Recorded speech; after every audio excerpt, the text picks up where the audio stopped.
Assalamualaikum warahmatullahi wabarakatuh. Nah, ketemu lagi dengan saya. Talk it, walk it like I talk it. Woo. Walk it like I talk it. Hey, walk it like I. Salam mahasiswa, salam sejahtera untuk kita semua. Kali ini saya akan mereview buku yang sangat recommended banget buat kalian baca. Sebelumnya saya ucapkan terima kasih banyak kepada Tuhan Yang Maha Esa atas rahmat dan hidayahnya. Kita tetap dilindungi serta semoga kita dalam keadaan sehat walafiat.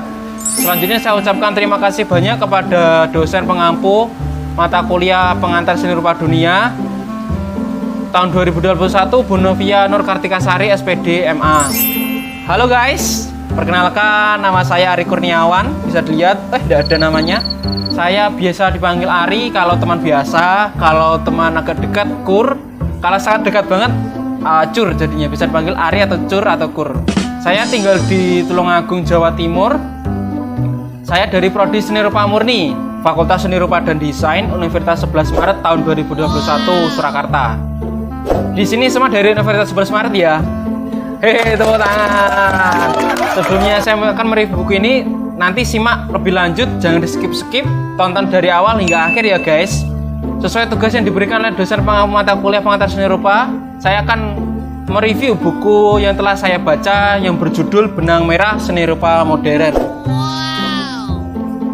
Yang tentunya sangat recommended banget buat kalian baca, terutama kalian yang ingin mendalami bidang seni rupa. Bisa kita lihat ya, judulnya yang pertama sangat terlihat jelas adalah Benang Merah Seni Rupa Modern. Harga buku ini sangatlah murah. Coba kalian tebak dulu berapa? Aku dulu nebaknya kira-kira harganya 80-an. Ternyata berapa? Rp32.000. Wow, kalian dapat mendapatkan buku dengan harga cuma Rp32.000. Bisa mendapatkan materi yang sangat luas, terutama kaum mahasiswa seni rupa, bisa sebagai referensi atau sebagai pembelajaran. Selanjutnya buku ini ditulis oleh Nanang Ganda Prawira, diterbitkan oleh PT Sarana Tutorial Nurani Sejahtera di Bandung, Jawa Barat atau Satu Nusa.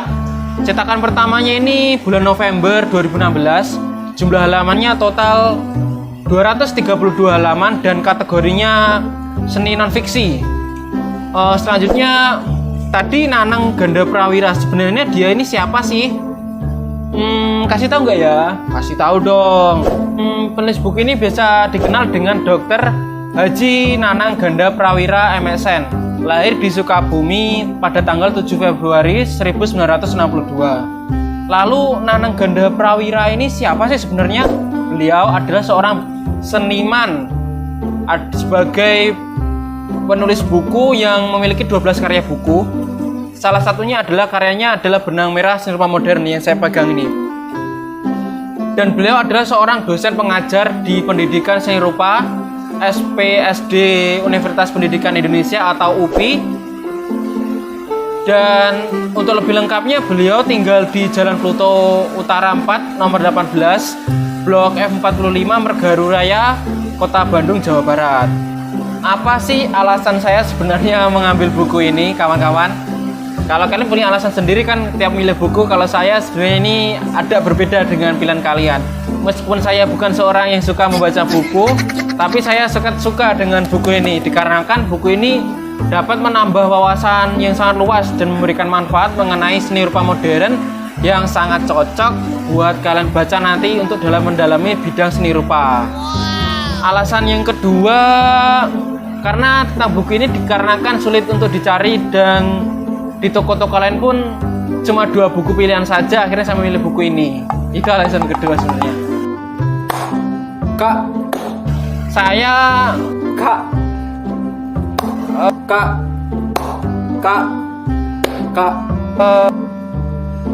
jadi gini, kakak kan mau mereview buku. Kakak ini dapatkan buku ini dari mana sih sebenarnya? Buku ini sebenarnya carinya agak susah sih. Oh gitu ya kak. Boleh kak. Singkat cerita ya teman-teman.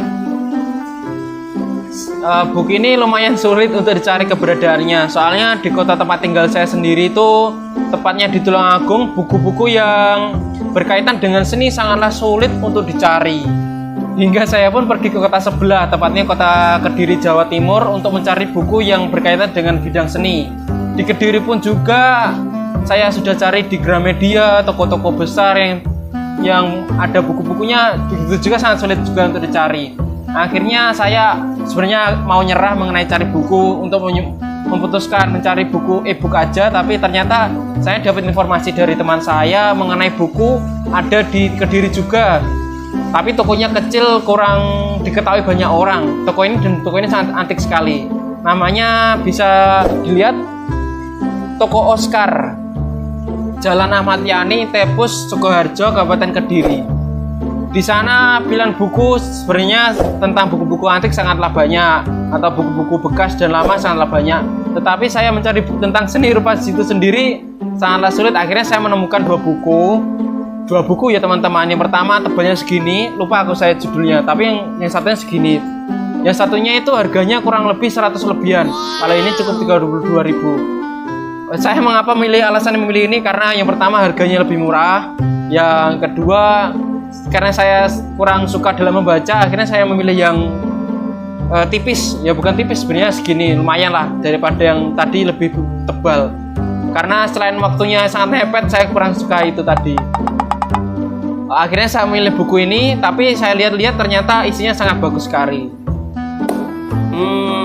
Begitu ya kak. Makasih ya kak, nanti saya cek. Selanjutnya, poin-poin yang menarik di buku ini. Nah, penasaran kan apa sih poin-poin yang menarik dalam buku ini? Yang pertama, buku ini ditulis atas dasar kajian literatur konsep seni rupa modern di Barat, dapat sebagai bahan ajar yang bertajuk seni rupa modern dikembangkan menjadi satu buku yang menjadi buku, yaitu Benang Merah Seni Rupa Modern. Yang namanya benang merah pasti ini keseluruhan dirangkum jadi satu. Yang kedua, mengapa penulis menulis buku yang berjudul Benang Merah tadi? Ditulis benang merah, kenapa tidak seni rupa modern aja? Kan materinya sudah banyak atau mengenai seni rupa modern. Akhirnya kita tarik kesimpulan dengan nama Benang Merah Seni Rupa Modern. Pertalian antara gerakan seni rupa yang satu dengan lainnya sangatlah erat. Kemunculan gerakan atau movement dan aliran seni atau ism atau gaya atau style yang berkarya seni rupa tidak dapat dipisahkan satu sama hal yang lainnya. Yang ketiga, buku ini memberikan manfaat bagi para pembaca gaya atau aliran seni rupa modern Barat dengan latar belakang tradisinya. Jadi buku ini bukan hanya materi-materi mengenai seni rupa, tapi ada latar tradisinya juga. Ini sangat cocok kalau bagi kalian yang sangat suka di bidang sejarah mengenai tradisi-tradisi, bisa kalian pelajari. Agar pembaca dapat melihat dan memahami lebih jelas dalam buku ini, dalam pesan buku ini penulis menyampaikan bahwa menganjurkan untuk mengapresiasi beberapa karya reproduksi lainnya yang masih berhubungan dengan buku ini. Jadi membacanya jangan buku ini aja, di samping lagi ada baca buku lainnya supaya nanti lebih jelas dan gamblang. Soalnya ada keterkaitan antara buku ini dengan buku lainnya. Jadi seperti itu. Terus selanjutnya, target pembaca buku ini. Oh iya, target pembaca buku ini adalah kalangan seniman muda dan seniman tua. Ini wajib sekali para seniman harus membaca buku ini karena ini sangat fundamental sekali buat kalian yang ingin mendalami bidang seni. Selanjutnya adalah pelajar, mahasiswa, dan dosen. Tentunya untuk sebagai bahan mengajar, baik yang ingin belajar mengenai seni rupa modern maupun seni rupa sebagai bahan materi dalam berkarya seni rupa modern. Untuk selanjutnya saya akan menceritakan isi dalam buku ini, spill dikit ya. Lalu apa sih isi dalam buku ini, rangkumannya seperti apa sih? Oke, selanjutnya mari kita ceritakan mengenai isi buku ini selanjutnya. Buku ini menceritakan tentang perjalanan sejarah seni rupa Eropa, terutama bagian barat, yang memiliki benang merah yang sangat jelas dan tegas. Alur dan bentangannya memperlihatkan satu dengan kesatuan yang saling berhubungan. Gaya atau aliran yang satu muncul sebagai akibat menentangnya aliran gaya sebelumnya. Pada dasarnya perjalanan dan perkembangan terhadap nilai kebebasan dan kreativitas gaya dalamnya, baik kebebasan segi pemilihan tema, estetika, atau proses kreativitasnya juga. Penggunaan istilah modern ini sebenarnya tidak ada hubungannya dengan kronologis sejarah. Jadi kan buku ini ada menceritakan beberapa sejarah, tapi tidak ada hubungannya mengenai dengan modern sebenarnya. Tetapi ditujukan untuk menamai sesuatu kelompok karya seni yang memiliki sifat-sifat tertentu. Soalnya kebanyakan seniman itu memiliki ciri khasnya masing-masing dan memiliki sifat-sifat tertentu. Akhirnya ditarik kesimpulan dengan namanya benang merah. Ciri-ciri yang menunjukkan karya seni yang berbeda-beda kebiasaan sebelumnya memperlihatkan hal yang baru, sebab tanda-tanda kebaruan sangatlah relatif. Jadi tergantung pada sikap batin yang mendasari setiap seniman dalam berkarya. Selanjutnya, ini apa sih latar-latar aja yang ada dalam buku ini mengenai seni rupa barat? Beberapa latar-latar, antara lain satu, seni rupa purba, yang kedua, seni rupa klasik, yang ketiga, seni rupa abad pertengahan, yang keempat, seni rupa renesan, yang kelima, baroko dan rokoko, yang keenam, seni rupa neoklasisme dan romantisme, yang ketujuh, seni rupa realisme, yang kedelapan dan terakhir adalah seni rupa impresionisme. Bisa ditarik kesimpulan ya kawan-kawan, bahwa penulis dalam menyampaikan buku ini menyatakan sebenarnya buku ini tidak sebagai bahan sejarah atau history of art, karena kajian dalam buku ini menggunakan pendekatan sejarah, bukan secara penelitian. Maksudnya penelitian sekarang, tapi kita sudah ada bahannya untuk dijadikan jadi satu gitu. Pembahasan kronologi dalam buku ini bermaksud untuk menunjukkan adanya hubungan konseptual, gaya, dan pergerakan seni sebagai satu rangkaian perkembangan atau progres. Hal ini akan menjadi bagian argumentasi konseptual ketika harus mengungkapkan satu karya gaya seni rupa barat.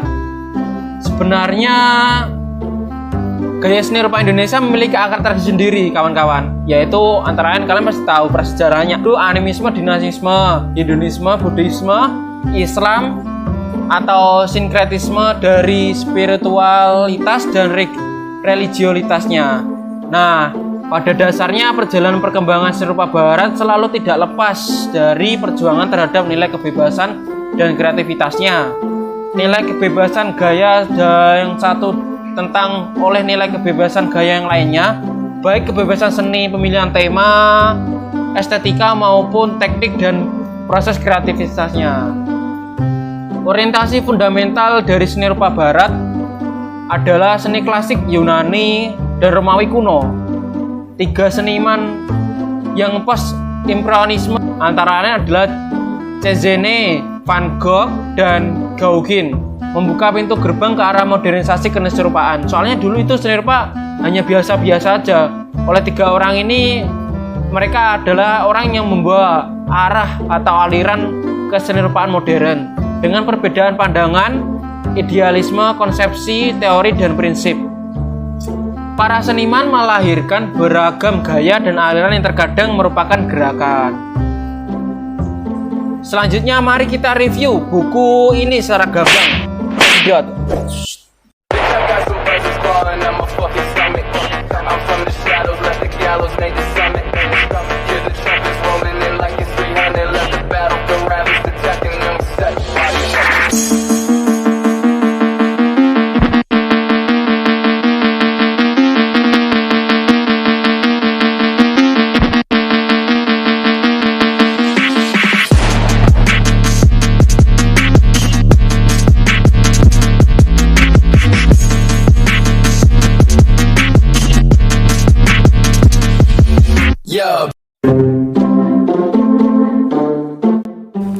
Untuk selanjutnya mari kita bahas mengenai kelebihan dan kekurangan buku Benang Merah Seni Rupa Modern.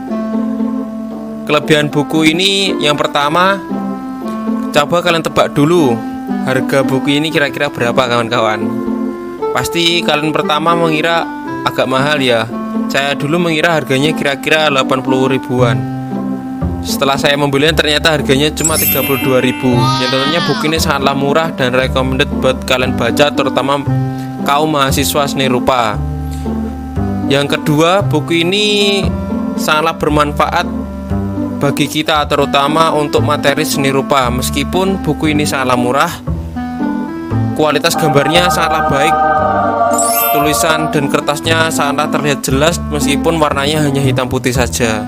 Yang ketiga, mengetahui lebih latar sejarah seni rupa barat dengan jelas. Yang keempat, buku ini sangatlah bermanfaat bagi pembaca yang ingin memahami gaya atau aliran seni rupa modern barat dengan latar belakang tradisinya. Jadi bagi kaum-kaum sastrawan atau yang mencintai tradisi, sangatlah diwajibkan untuk membaca buku ini. Yang kelima, dapat memahami dan mempelajari beberapa gaya atau aliran seni rupa modern barat dengan detail dan jelas disertai penjelasannya yang sangat gamblang. Selanjutnya mari kita bahas mengenai kekurangan buku ini. Yang pertama adalah mari kita lihat dari cover depannya dulu ya kawan-kawan. Menurut saya dari covernya kurang menarik karena desainnya sangatlah biasa saja, tidak seperti buku-buku hal yang sekarang sangat kekinian. Buku ini dimulai dari desain gambarnya kurang jelas karena masih pecah-pecah kualitas gambarnya. Selain itu pemilihan font yang digunakan pada sampulnya sangat juga kurang menarik. Pemilihan gambar-gambar yang pada covernya sangat biasa saja seperti pemilihan cat, pemilihan gambar-gambar yang dihapus menggunakan eraser biasa, tidak menggunakan tool yang benar, jadi gambar ini mengakibatkan jadi pecah. Selanjutnya yang kedua, format penyajian konten-kontennya terlalu monoton. Banyak tulisan dengan sedikit gambar akan membuat pembaca jadi cepat bosan. Yang ketiga, bahasa yang digunakan juga masih kurang menarik karena kurang membantu membangun emosi pembaca. Apabila penyajian informasi dibuat lebih berwarna dengan bahasa yang lebih mudah dipahami, kemungkinan akan lebih menarik minat untuk serius membacanya. Yang keempat, buku ini dalam proses jual belinya jangkauannya sangat kurang luas. Hingga di toko buku besar pun juga tidak ada, di toko online juga sulit untuk dicari. Nah, setelah kita tadi membahas mengenai kelebihan dan kekurangan dari buku Benang Merah Seni Rupa Modern, kali ini saya sangat merekomendasikan untuk kalian. Buku ini direkomendasikan untuk para pembaca untuk menambah pengetahuan mengenai seluk-beluk perkembangan seni rupa, tokoh-tokoh pelukis bersejarah sepanjang abad, serta berbagai aliran seni. Buku ini ditulis dengan cukup gamblang sehingga pembaca akan memperoleh berbagai informasi.